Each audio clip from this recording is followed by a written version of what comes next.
exactement li itam suñu ay ponk bokk na avant lu jëm si njëgu li nga xam ne que moo di gerte gi nag ma ni kon nag ki nga xam ne que moo di Ousmane Sonko ak le gouvernement en place mujj nañ ko daal li nga xam ne que moo di amal wàññiteef par rapport ak li nga xam ne que moo di njëg li alors enfin wàllu ko production bi ak li nga xam ne que moo di tolluwaay wi naka daal di jàngatee prix gerte bi nga xam ne itam léegi fixé nañ ko et que du weesu 305 francs.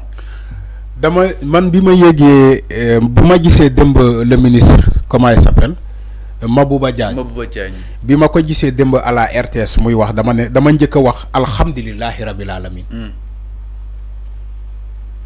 dégg nga pourquoi bi ma déggee ministre bi di wax bay wax ci prix gerte bi ni que léegi yóbbu nañ ko à 305 francs fekkoon nañ ko ci 180 francs yóbbu ko à 305 francs dama ne alhamdulilahi rabil alamin parce que dama gis baykat yi jafe-jafe yi ñu doon jànkonteel ci prix de l'arachide ay nit bay gerteem ba pare nar ko jaay pour njëriñoo amaana loolu mooy comment dire son gagne-pain ñu ñëw jox ko prix bu ñàkk fayda boo xamante ne moom baykat bi du gisaat leneen lu dul ne garaawul bàyyi ma jaay ko noonu comme gisuma leneen mais encore une fois aujourd'hui on peut saluer aujourd'hui le courage de l'État du Sénégal par le biais du président de la République, son Excellence Bassirou Diomaye Faye et le Premier ministre Ousmane Sonko. Ils ont pris une décision tellement forte, une décision très forte d'ailleurs, d'augmenter le prix de l'arachide, 10 kg de l'arachide, le prix 10 kg de l'arachide. Nous avons beaucoup à 305 francs. C'est une décision salutaire. On doit saluer ça. Mota man bima yégué affaire bi ki ma ñëk wo sama papa la ñëk wo parce que ñun bul faté ñun ay baykat lañu ñun ci dëkk tay lañu joggé ñun boy ñun bokku ñu ci Barthélemy Diagne ñu muy wax ni boy tawon ñun dañu ay boy tawon de ñun ay baykat lañu waaw donc bima yégué prix bi mota mané alhamdulillahi rabbil alamin da di woté ñi nek ci secteur bi ne len mbay yéeg ngeen prix bi ñu né alhamdulillah ñom alhamdulillah lañu rabbil alamin lañu jëk wax ba ñu né ama gis na sax ay nit yi sànni xeer dem ba ji naan Macky Sall la ñuy àndaloon léegi dem nañu ci nguur bi macha allah. dégg naa sama mbokku tukkuleur benn sama mbokku tukkuleur kooku moom sama xarit la nee ne bu mu wootee papam lu mu njëkk ne dafa ne alhamdulilah ba pare paa bi teg ci léegi ñu ngi ak jomaay. parce que baykat yi loolu la ñuy gëm ku leen di dimbali ñu dimbali la ku leen di dimbali ñu dimbali leen. parce que man seetaanam Mabouba Diagne lu mu doon wax décortiquer affaire bi même ci engrais bi liggéey bu am solo bu ñu def ren ci engrais bi ba baykat yi jooy ñu wàllum engrais.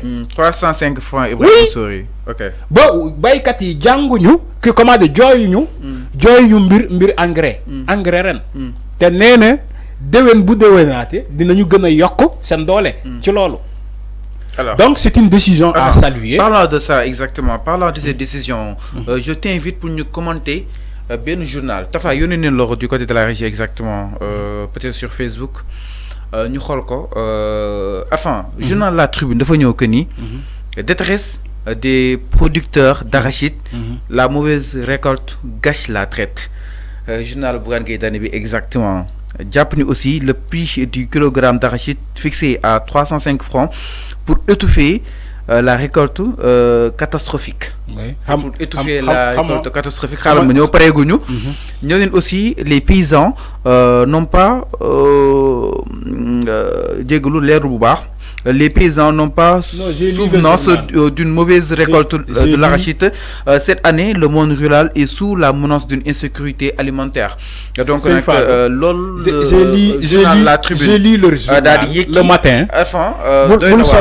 Parce que j'ai lu le journal le matin. En venant, j'ai lu le journal. J'ai acheté même le journal. J'ai acheté beaucoup de journaux et je l'ai lu. J'ai lu ces journaux-là. Donc, la tribune, le Munoko. Yobu ci ben contexte à part manipulation.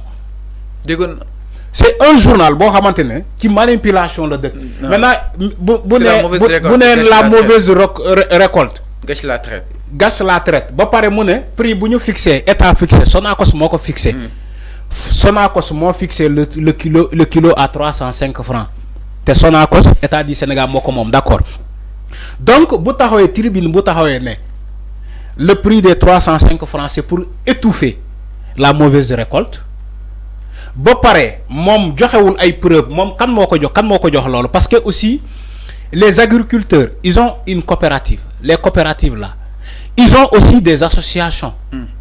Ils ont des associations léegi wax leen ma ban association moo joxe témoignage am ci le journal La Tribune man gisuma association bi parce que yow boo bindee lii au moins nga jox ñu ci suuf nga ne ñu association bi wala diw moo wax au nom de l'association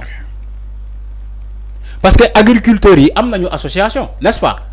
léegi La Tribune bu bindee nii normalement dafa war a relater ni que selon le président de l'association des cultivateurs moom la ñuy interroger wu joint par nos canaux ñoom ñoo ñu témoigner ni que il y a une mauvaise récolte actuellement et aussi l'État a augmenté le prix du kilogramme de l'arachide pour étouffer donc la mauvaise récolte. da ngaa bëggoon ñu gën a précis. mais nañu préciser kan moo leen jox xibaar boobu quel collectif des cultivateurs moo joxe témoignage bi amul.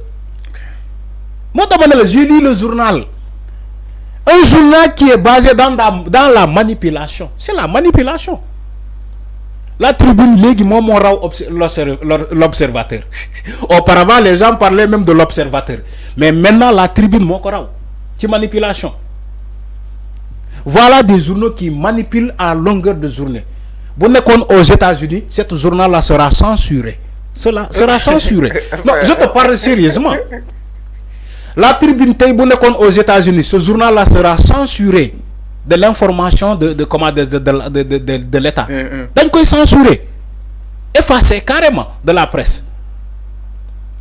Je te parle sérieusement.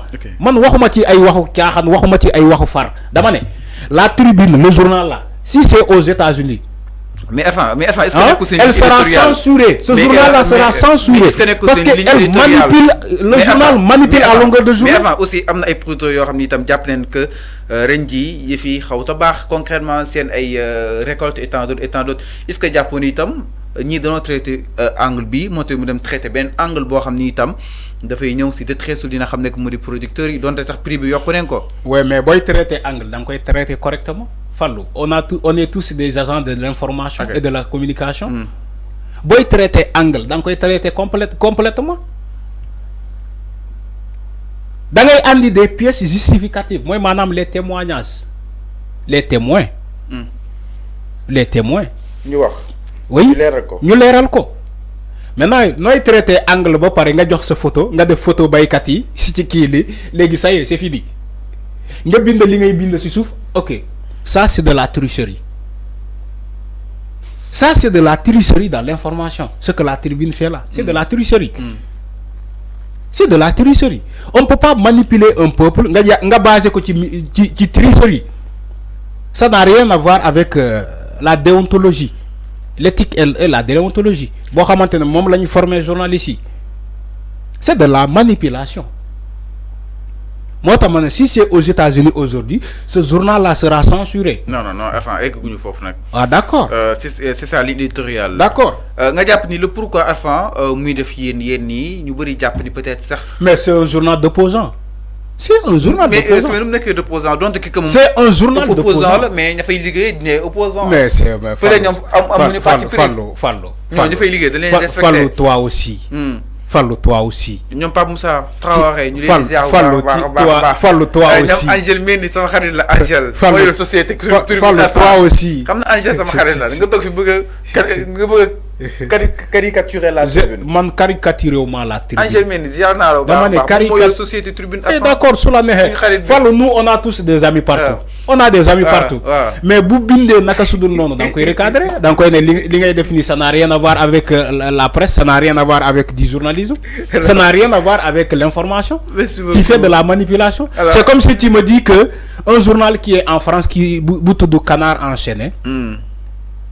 Il fait de l'information. Le journal Canard enchaîné fait de l'information. C'est faux.